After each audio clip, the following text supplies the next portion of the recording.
ہم نے تمہیں معتدل امت بنایا ہے، نہ تو دنیا میں ایسے لگو کہ دین برباد ہو جائے، نہ دین میں ایسے لگو کہ دنیا معطل ہو جائے۔ ایک دنیا کی ہوس میں بہت آگے چلے گئے، ایک دنیا بیزاری میں بہت آگے چلے گئے، تو اللہ نے دونوں کو ایسے رد کر کے فرمایا وَكَذَلِكَ جَعَلْنَاكُمْ أُمَّةً وَسَطًا، تو ہم امت واسطہ ہیں۔ ہمارے ذمے ہے جو تبلیغ والے کر رہے ہیں، ہمارے ذمے ہے کہ ہم اب اللہ کے پیغام کو لوگوں تک پہنچائیں اور ہم واسطہ بنیں بندوں اور بندوں کے رب کے درمیان۔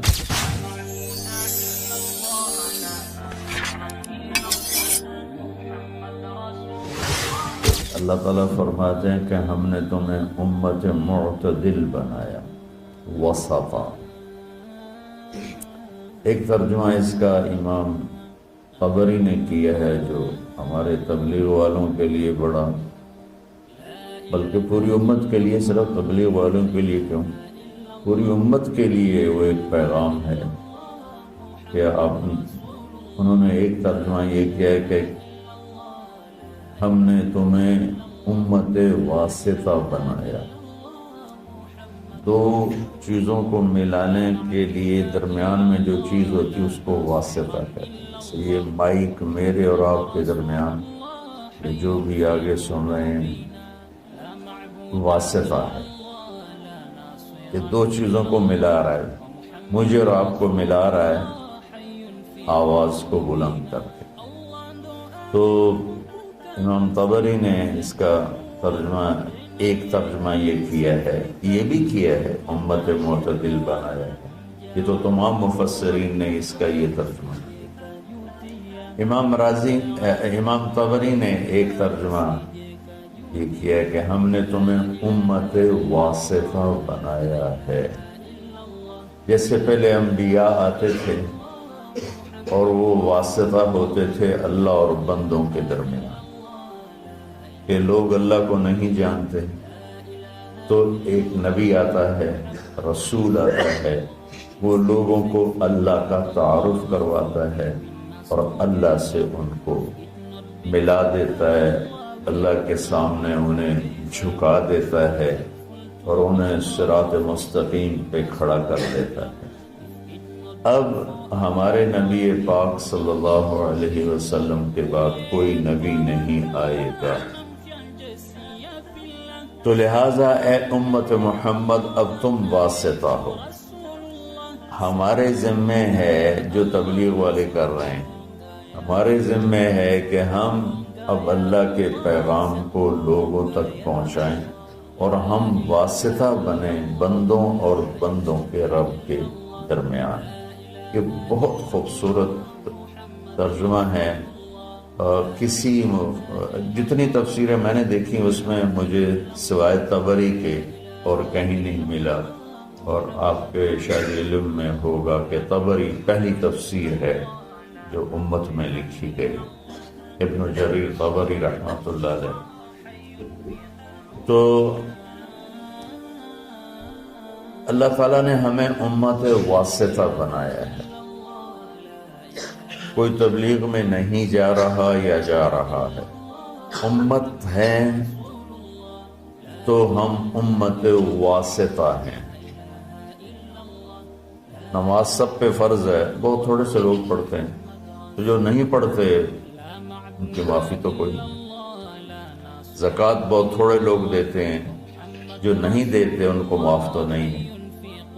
تو ایسے ہی میرے عزیزو، اللہ کا پیغام پہنچانا، اللہ سے لوگوں کو ملانے کی کوشش کرنا، یہ ساری امت کے ذمے ہے۔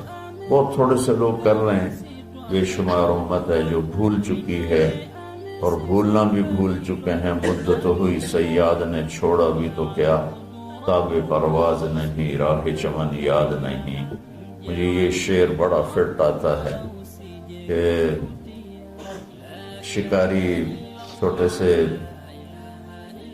پرندے کو گھونسلے سے اٹھا کے لے آتا ہے اور اگر اپنے پنجرے میں ڈال دیتا ہے، جب جب اس پرندے کی شعور کی آنکھ بیدار ہوتی ہے تو اپنے آپ کو ایک پنجرے میں دیکھتا ہے، اور ایک کوٹھالی میں اس کے لیے دانہ پڑا ہوتا ہے، ایک میں پانی ہوتا ہے، بس وہ وہاں سے دانہ اٹھاتا ہے، وہاں سے پانی کے چند قطرے لیتا ہے اور وہیں پھڑ پھڑا کے بیٹھ جاتا ہے۔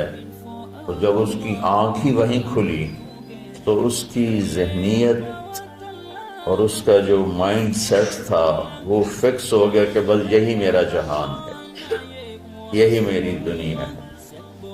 تو وہ پرندہ جوان ہو گیا۔ تو شکاری نے ایک دن دروازہ کھولا پنجرے کا، کہا اپنے چمن کو لوٹ جا، اپنے جنگل کو لوٹ جا۔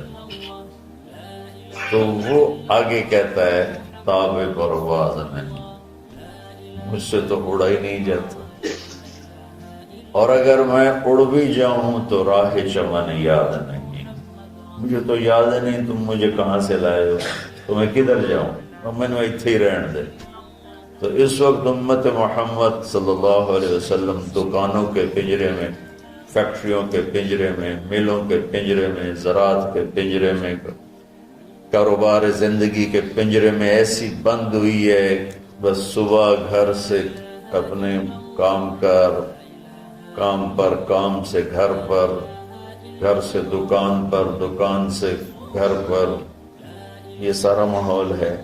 اب جب انہیں کہتے ہیں کہ بھائی تمہیں اپنے چمن کو لوٹو، تمہیں تو دنیا میں اللہ کا پیغام سنانا ہے، تو کہتے ہیں تاب پرواز نہیں، راہ چمن یاد نہیں۔ تو آج جو میں تھوڑی بات کرنا چاہتا ہوں وہ دوسرے معنی پر ہے۔ وَكَذَلِكَ جَعَلْنَاكُمْ أُمَّةً وَسَطًا، ہم نے تمہیں امت معتدل، درمیان والی امت بنائی۔ اچھا، یہ جو آیات کی نمبرنگ ہوئی ہے یہ بہت بعد میں ہوئی ہے۔ اللہ کے نبی کے دور میں یہ آیات کو نمبر نہیں لگے ہوئے تھے، اور اس طرح ایک ایک آیت الگ نہیں کی گئی تھی۔ بعد کے علماء نے اپنی محنت کوشش سے یہ آیات کا عدد تعداد مقرر کی۔ سورہ بقرہ کی 286 آیات ہیں۔ امتاً وسطا، درمیان والی امت۔ جب علماء سورہ بقرہ کی آیات بنا رہے تھے تو ان کے سامنے تو پیچھے سے چلے آ رہے ہیں، امتاً وسطا ان کے سامنے، تو اس وقت آیا جب وہ یہاں پہنچے تو یہ بڑی حیرت اور قدرت خداوندی کی یہ ایک تصویر ہے کہ وَكَذَلِكَ جَعَلْنَاكُمْ أُمَّةً وَسَطًا، آیت نمبر 146 ہے، اور 146 وسط 286 ہے۔ 146 جمع 146 کتنے ہو گئے؟ ہاں مولیانو حساب تھوڑا ہی عمدہ ہے۔ ہاں کتنے ہو گئے؟ 200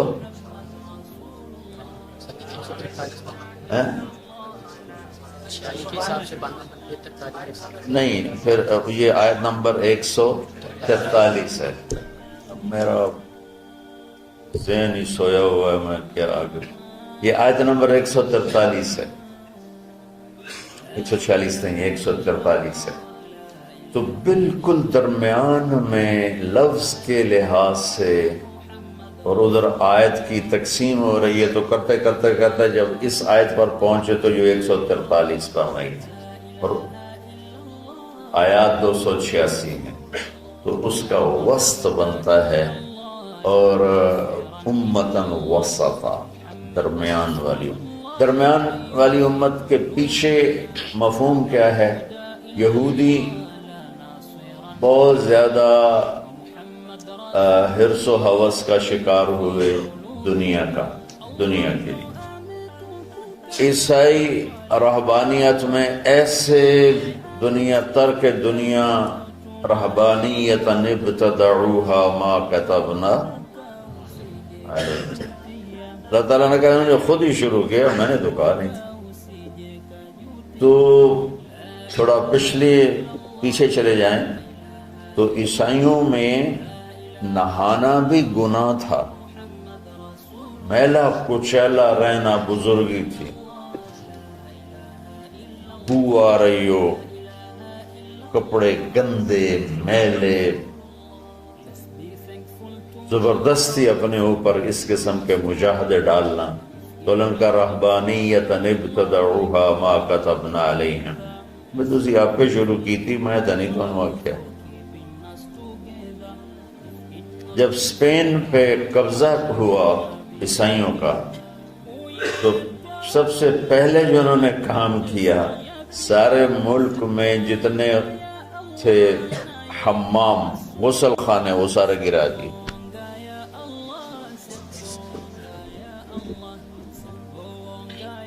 1970 تک انگلینڈ میں 1970 کچھ زیادہ کسی گھر میں غسل خانہ نہیں ہوتا تھا، ٹوائلٹ نہیں ہوتا تھا، باہر بنے ہوتے تھے جہاں کچھ چند پینیاں دے کے اس میں وہ اپنی ضرورت سے فارغ ہوتے تھے، کسی سے نہانا ہو تو نہاتے تھے۔ پھر جب نئی جدید تعلیم آئی تو پھر یہ ان کے اندر تبدیلی آئی، ورنہ گندے رہنا، میلے کچلے رہنا، شادی نہیں کرنی، دنیا سے بیزاری کے مختلف طریقے، اپنے آپ کو تکلیف دینا، یہ بزرگی کی شان سمجھا جاتا تھا۔ تو اسپین پہ جب قبضہ ہوا عیسائیوں کا تو سب سے پہلے انہوں نے دو کام کیے، ایک سارے غسل خانے حمام توڑ دیے اور جتنے کتب خانے تھے سارے جلا دیے۔ لاکھوں کتابوں کے ذخیرے تھے اسپین میں، علماء کے، علامہ قرطبی جیسے، ابن عربی جیسے جہاں پیدا ہوئے ہوں، بقی ابن مخلد جیسے جہاں پیدا ہوئے ہوں، تو ان کا میں وہ قرطبہ کی جامع مسجد دیکھنے گیا تو بس میری آنکھ نہیں میرا دل رو رہا تھا، دل کے آنسو نکل رہے تھے کہ وہ مسجد جس میں 700 سال قال اللہ وقال الرسول چلتا رہا، وہاں درمیان میں گرجا بنا ہوا تھا اور بت ہی بت ہر طرف رکھے ہوئے تھے، اور ایک بہت بڑی تصویر لگی ہوئی تھی جس میں ابو عبداللہ جو آخری بادشاہ تھا غرناطہ کا، وہ فرڈینینڈ جس نے غرناطہ فتح کیا اس کو چابیاں پیش کر رہا تھا، اور اس کی بیوی ملکہ ایزابیلا اور فرڈینینڈ یہ دونوں ایسے کھڑے ہیں، اور ابو عبداللہ وہ تصوراتی خاکہ تھا، وہ یوں غرناطہ شہر کی چابیاں پیش کر رہا ہے، بہت ہائی لائٹ کر کے بہت بڑی تصویر لگائی ہوئی تھی۔